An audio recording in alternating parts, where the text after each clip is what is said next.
Welcome to Cotality's Housing Market Update for May 2025. Brought to you by First National Real Estate.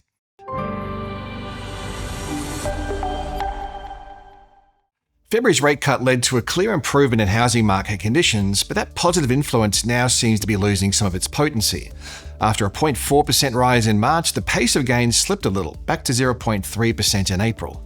At the same time, household confidence dropped in April, with the Liberation Day tariff announcements and the federal election causing some uncertainty. We also had 2 consecutive long weekends through April, which saw many Australians on holidays. This slowdown in conditions was evident in auction markets, where the clearance rate averaged 60% over the month. The flow of new listings added to the market was also low. Apart from the early COVID period of 2020, new listings through April were at their lowest level for this time of the year since 2019.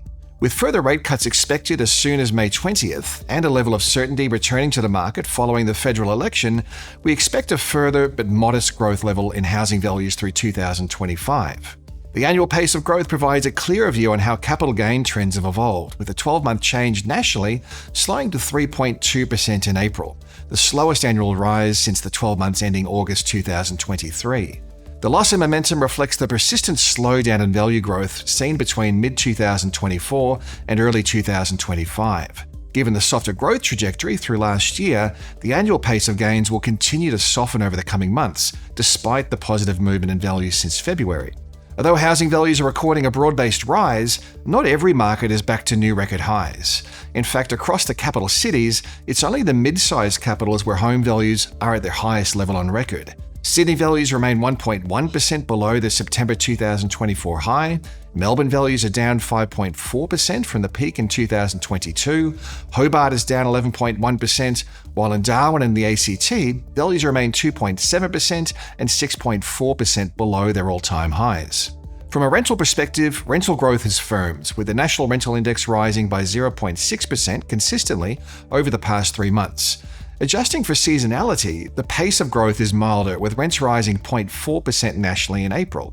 Despite the seasonal pickup, a slowdown in rental growth is more evident in the annual change, where the pace of growth has more than halved, from 8.3% over the 12 months to April 2024 to 3.6% over the most recent 12-month period. With rents outpacing housing values, the national gross rental yield reached a 2-year high in April, coming in at 3.73%. Gross yields across regional Australia remain substantially higher at 4.41%, but they're down on the levels seen 5 years ago when the gross yield of 4.83% was recorded. Adelaide values were up 0.3% in April, a sharp reduction from the 0.7% rise in March. The slowdown in growth conditions can be seen more clearly in the annual trend, where the 12-month change has reduced back to 9.8%, the first time we've seen Adelaide's annual change drop to single digits since December 2023. Affordability challenges have become more pressing following a 73.4% jump in values over the past 5 years, which has added approximately $350,000 to the median value of an Adelaide dwelling. Rental trends are also easing. Although rents are continuing to rise, they're up 0.5% consistently over the past 3 months. The annual pace of rental growth at 5.5% is the slowest since March of 2021. The outlook for housing markets continues to evolve, with a mix of potential positives and negatives at play.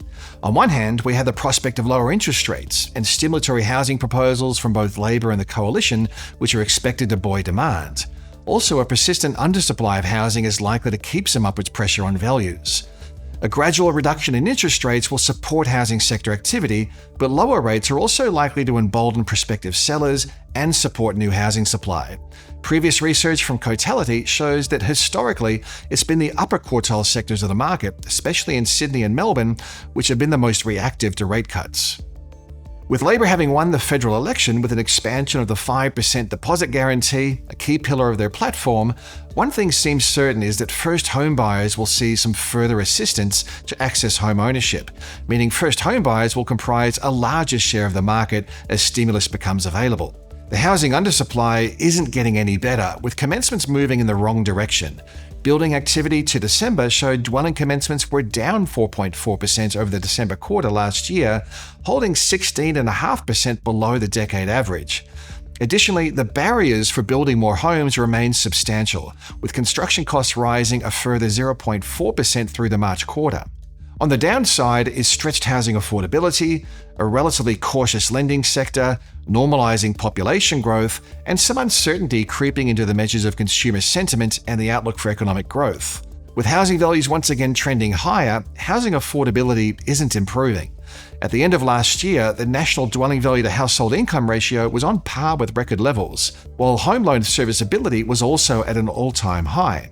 Additionally, it would take a household on the median income an average of 10.6 years to save a 20% deposit, and for rental households on the median income, they'd need to be dedicating a record high 33% of their pre-tax income to pay the median rent. With housing affordability this stretched, accessing the housing market remains a real challenge, especially for first home buyers and lower-income households, regardless of any proposed stimulus. Population growth, which is a proxy for housing demand, has fallen back to the decade average of 0.4% per quarter.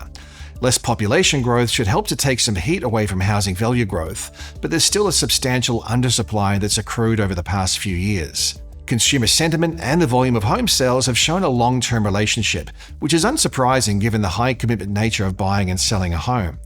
In April, consumer sentiment was dented due to the announcement of US tariffs on the rest of the world, with some backpedaling from the US, including a pause on tariffs, excluding China, along with widespread expectations of further rate cuts and ongoing tightness in labor markets. We could see sentiment once again moving higher.